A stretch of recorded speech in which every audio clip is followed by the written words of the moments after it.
This is the New Balance Fuel Cell Rebel version 5. I can't remember versions 1 and 2, but I had a couple of pairs of version 3 and absolutely loved them. In fact, I think I've still got a pair with a few miles left in them. Yeah, here's my old version 3, looking a bit worse for wear, but still got a run or two left. Version 4 was, I felt, a bit of a departure. It went from an all-action, tempo, speed day shoe to a plusher, much higher stack, in an attempt to, I think, appeal to a wider audience.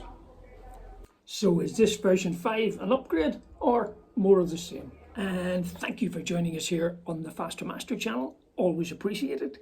If you're a new viewer or if you haven't yet subscribed, please hit the subscribe button, give us a thumbs up, like, and leave some comments down below. It really does help with the YouTube algorithm.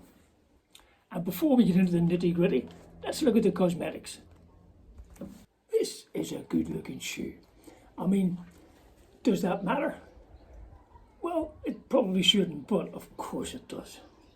It's available in no less than 9 colours, which seems like a bit of overkill, and some of the colours are a little bit insipid, and wouldn't surprise me at all if 1 or 2 of them would end up being discontinued fairly early on. So maybe the opportunity for a bargain.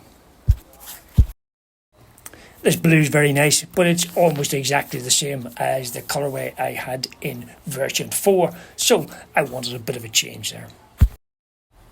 This is what I ended up with. Very attractive shoe, I think, but will you see what I really wanted?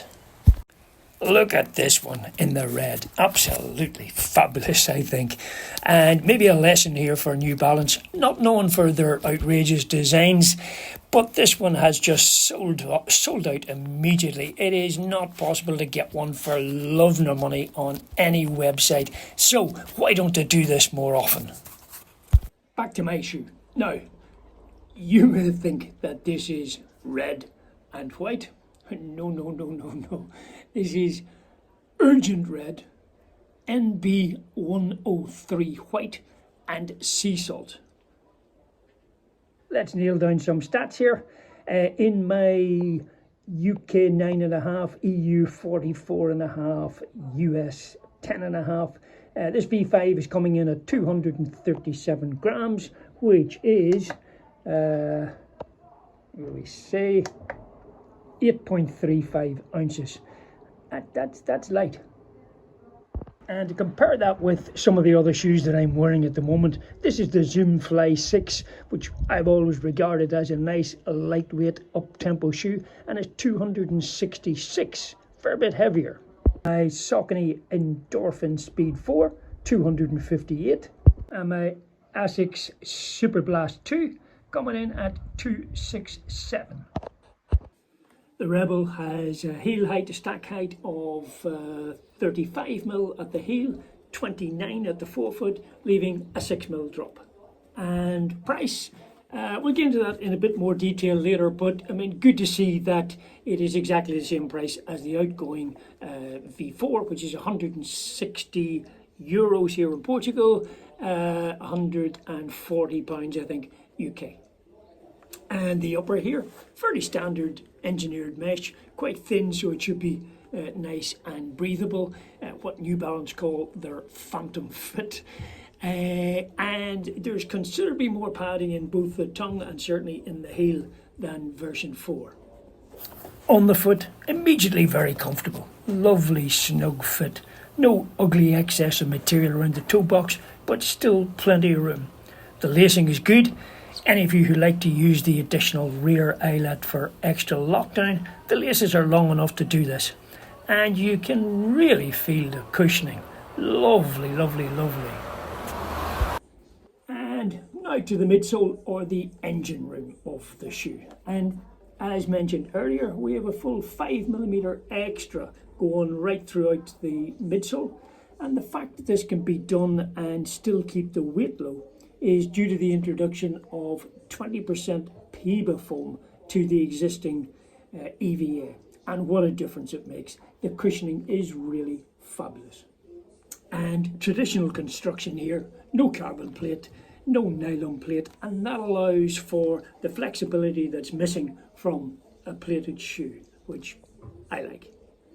And so to the outsole, and plenty of rubber here. They seem to have added a bit extra to the forefoot from the previous version. Depth of the rubber looks good, so I wouldn't expect any durability problems. Grip, well, absolutely fine in the dry, but it just doesn't rain here, so I have no idea what it's like in the wet. Now, that's what the comment section is for down below. So any of you who already have this and live in Ireland or the UK and have had some rain, let us know in the comments what the grip is like in the wet. And the biggie, what do they like to run in?